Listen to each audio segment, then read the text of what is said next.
موسیٰ علیہ السلام ان ظالموں کو دیکھتے تھے تو ان کو برا لگتا تھا کہ جو امیر ہیں وہ چھوٹے لوگوں پر ترس نہیں کرتے۔ نحمدہ و نصلی علی رسولہ الکریم، اما بعد فاعوذ باللہ من الشیطان الرجیم، بسم اللہ الرحمن الرحیم۔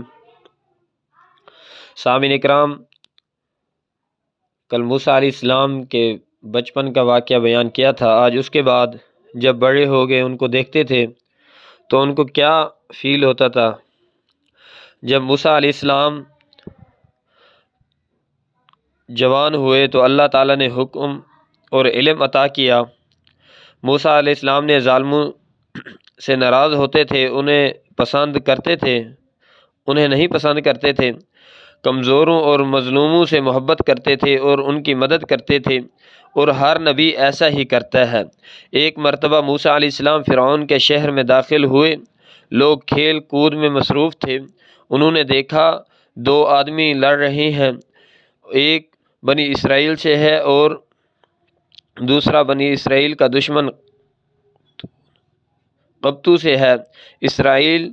اسرائیلی چیخا اور اس نے موسیٰ علیہ السلام کو اپنی مدد کے لیے بلایا اور قبطی کی شکایت کی۔ موسیٰ علیہ السلام نے غضبناک ہوئے قبطی کو مک ماری اور وہ مر گیا۔ موسیٰ علیہ السلام اتنا طاقتور تھے، اس کو ایک قبطی کو مک ماری تو وہ موقع پر فوت ہو گیا۔ موسیٰ علیہ السلام بہت شرمندہ ہوئے اور پہچان کے یہ شیطان کا کام ہے۔ موسیٰ علیہ السلام نے اللہ تعالیٰ کے حضور توبہ کی اور رجوع کیا، اور اس طرح ہر نبی کرتا ہے، جیسا کہ قرآن مجید میں مذکورہ ہے۔ فرمایا یہ شیطان کا کام ہے، وہ کھلم کھلا گمراہ کرنے والا دشمن ہے۔ سورۃ قصص 15 نمبر آیت نمبر۔ اللہ تعالیٰ نے موسیٰ علیہ السلام کی توبہ کو قبول کیا۔ اسے لیے موسیٰ علیہ السلام نے یہ ارادہ نہیں کیا تھا کہ وہ قبطی کو قتل کرے، بلکہ صرف اسے مارا، اور یہ مار فیصلہ کن ثابت ہوئی۔ موسیٰ علیہ السلام نے اللہ تعالیٰ کی تعریف کی اور کہا بے شک اللہ نے مجھ پر فضل و کرم کیا اور مجھے بخشش دیا۔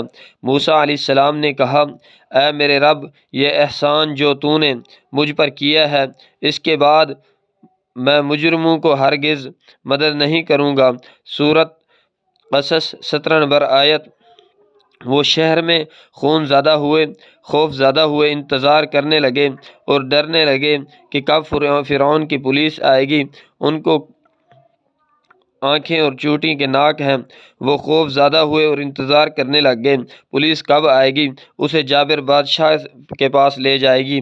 پولیس نے فرعون کے خادموں میں سے ایک قبطی کو مقتول کو دیکھا۔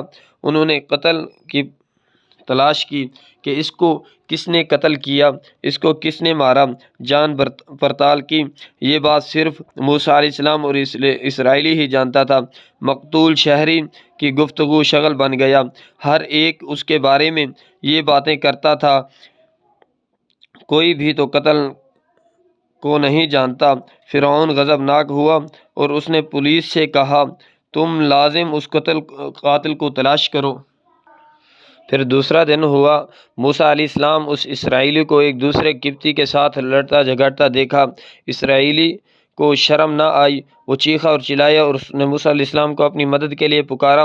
موسیٰ علیہ السلام نے فرمایا تم ذلیل آدمی ہو، پہلے بلایا تھا موسیٰ علیہ السلام کو مدد کے لیے۔ موسیٰ علیہ السلام نے ایک مکہ مارا، وہ قبطی موقع پر مر گیا، اور دوسری بار بلایا، موسیٰ علیہ السلام اس پر چیخے اور چلائے۔ موسیٰ علیہ السلام ناراض ہونے لگ گئے اور کیا میں تیری مدد کرتا ہوں تو کھلم کھلا گمراہ ہے۔ لیکن موسیٰ علیہ السلام نے ارادہ کیا کہ قبطی تھوڑا سا ادب سکھائے، اس کو تھوڑا ادب سکھایا جائے، تو دونوں کی طرف آگے بڑھے، اور اسرائیلی نے موسیٰ علیہ السلام کا غصہ دیکھا اور لان ملانت سنن اور وہ ڈر گیا۔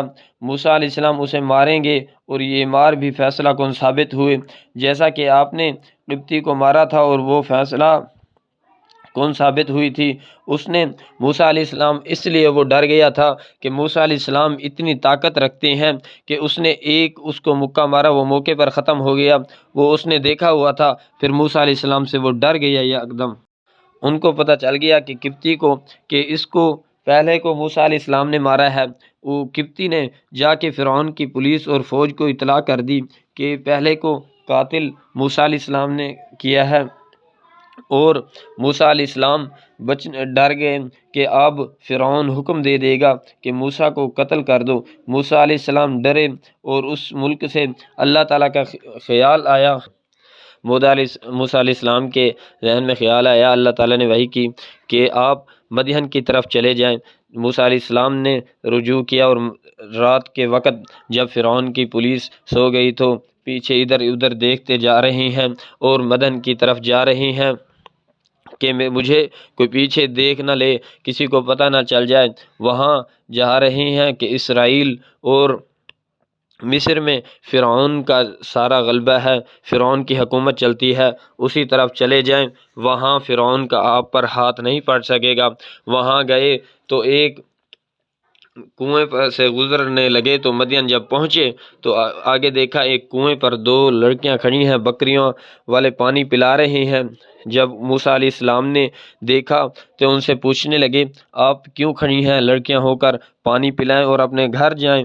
وہ کہنے سے موسیٰ علیہ السلام کے آگے سوال کرنے سے پہلے کہہ دیا کہ آگے نوجوان پہلے پانی پلاتے ہیں پھر ہم پلاتی ہیں، اور ان کو پتہ چل گیا کہ موسیٰ علیہ السلام اب سوال کریں گے آپ کے گھر میں کوئی مرد نہیں ہے، تو موسیٰ علیہ السلام نے سوال کرنے سے پہلے انہوں نے کہہ دیا ہمارا ایک باپ ہے شعیب علیہ السلام، وہ بوڑھا ہے، وہ ہم بکریاں چراتی ہیں، ہم ہی گھر کی بڑیاں ہیں، یہ پلا لیں گے جب مرد پانی تو ہم پھر پانی پلائیں گے، پانی پلا کے پھر ہم گھر جائیں گی۔ موسیٰ علیہ السلام نے ان سے بکریاں لی اور گئے پانی پلا کے ان کو دے دی بکریاں۔